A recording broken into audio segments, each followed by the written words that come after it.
안녕하세요. 반갑습니다. 저는 합법적인 대통령이신 박근혜 대통령님께서 다스리는 자유대한민국의 국민 김미자입니다. 오늘도 박근혜 대통령님 저서인 나의 어머니 유경수를 읽어드리는데요.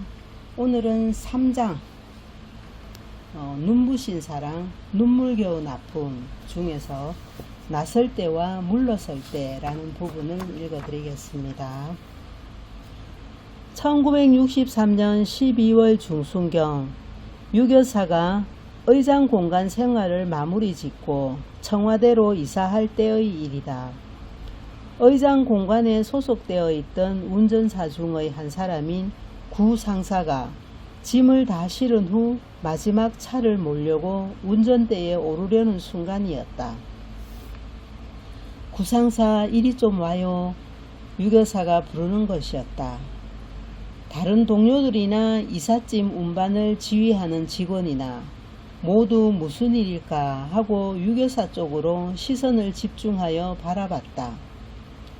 구상사가 유교사 앞으로 달려가자 낡은 마분지 상자를 내밀며 평소의 음성보다는 억양을 높여 말하는 것이었다. 의장께서 쓰시던 헌 장갑을 모아둔 상자예요. 청와대로 가서 운전할 때 이걸 쓰도록 해요. 구상사가 넙죽절을 하며 상자를 받았다. 혁명 전부터 박 장군을 모시던 구상사는 인간성이 신실했다. 그럼에도 군복을 벗고 민간인으로 돌아가 청와대로 옮겨가는 운전사 명단에서 누락되었다. 구상사는 무척 섭섭하고 실망했다. 왜 나만 빠뜨려지게 됐을까? 연유를 알 수 없었다. 누구에게 호소할 곳도 없었다. 뒤늦게 유교사는 구상사가 청와대로 옮겨가는 인원들 속에서 빠졌음을 알았다. 그러나 인선을 맡아보는 실무자에게 데리고 가서 그들에게 면박한 느낌을 주어가며 관여하는 것을 피했다. 여러 사람들 앞에서 박 의장의 헌 장갑을 주며 청와대로 가서 운전할 때 쓰도록 하라는 말로 자신의 의사를 대신했던 것이다. 1966년 10월경 미국 존슨 대통령 부처가 방한하기 전의 일이다. 유교사는 그들이 머물 워커힐의 에메랄드 빌라에 직접 나가서 빈틈없는 사전 지시를 했다. 한 예로서 침실을 장식하는데도 버드 여사의 침실은 그녀가 좋아하는 녹색으로 장식했고 존슨 대통령의 침실은 격조 높은 황색으로 장식하여 국빈으로서의 품격을 높이려고 애를 썼다. 버드 여사 침실의 반지꼬리 안에는 바늘, 실, 가위 등의 재봉 도구를 준비해 두는 일도 잊지 않았다. 평소에 카페인이 들어있지 않은 생카커피를 즐겨 마신다는 사실을 알고 그것을 마련해 둘 만큼 세심한 준비를 했다. 그러던 어느 날 주한 미국 대사 부인에게서 A 비서에게 연락이 왔다. 존슨 대통령 부처의 한국 방문을 앞두고 현지 상황을 살필 겸 정보 교환을 위해 버드 여사의 여비서가 왔는데 만나보는 게 어떠냐는 것이었다. A 비서는 유교사에게 그 사실을 품위하지 않고 버드 여사의 비서를 만났다.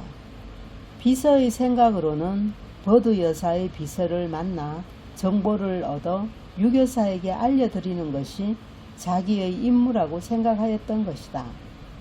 그러나 버드 여사의 비서를 만나고 그녀에게서 여러가지 정보를 들은 A 비서가 다음 날 유교사에게 보고하자 유교사의 걱정은 대단했다.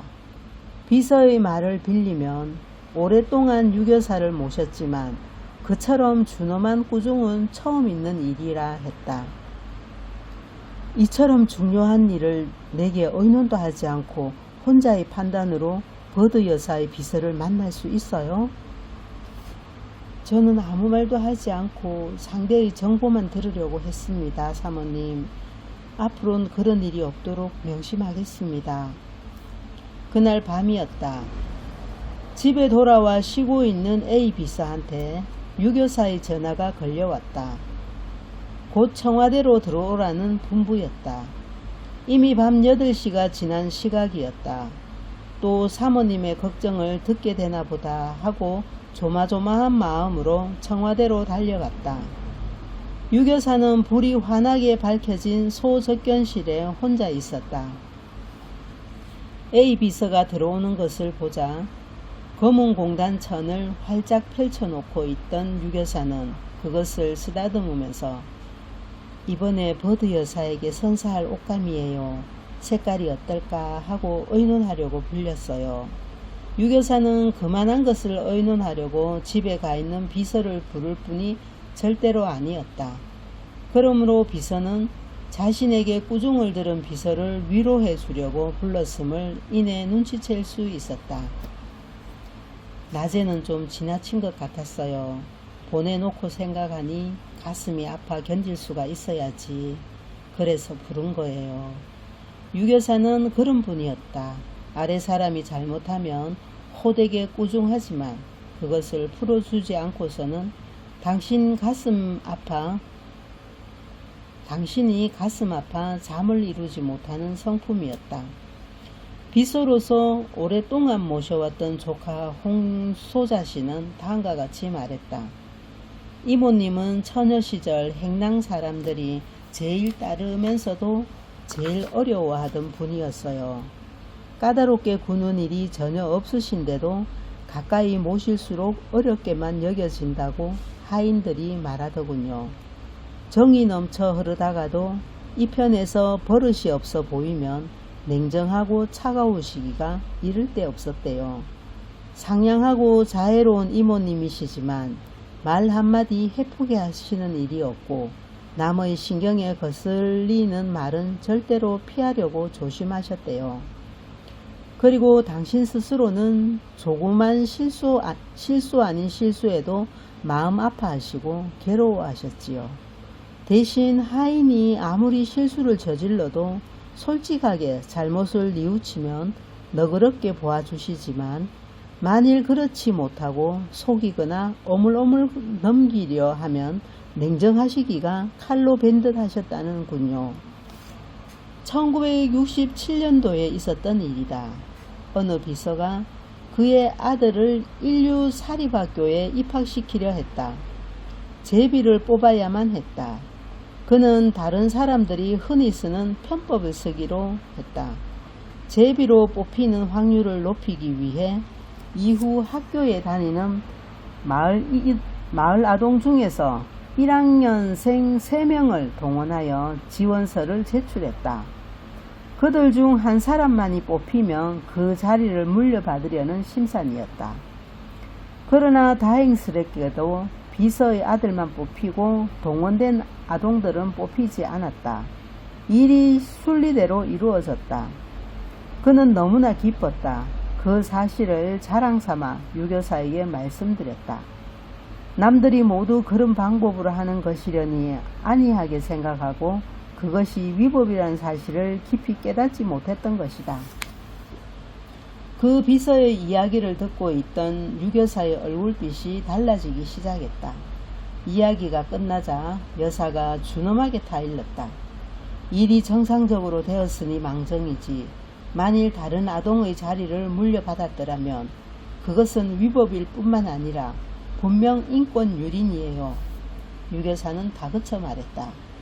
아이들을 키우는 어머니의 마음은 다 같아요. 인류 학교에 보내고 싶은 마음은 누구나 가질 수 있어요.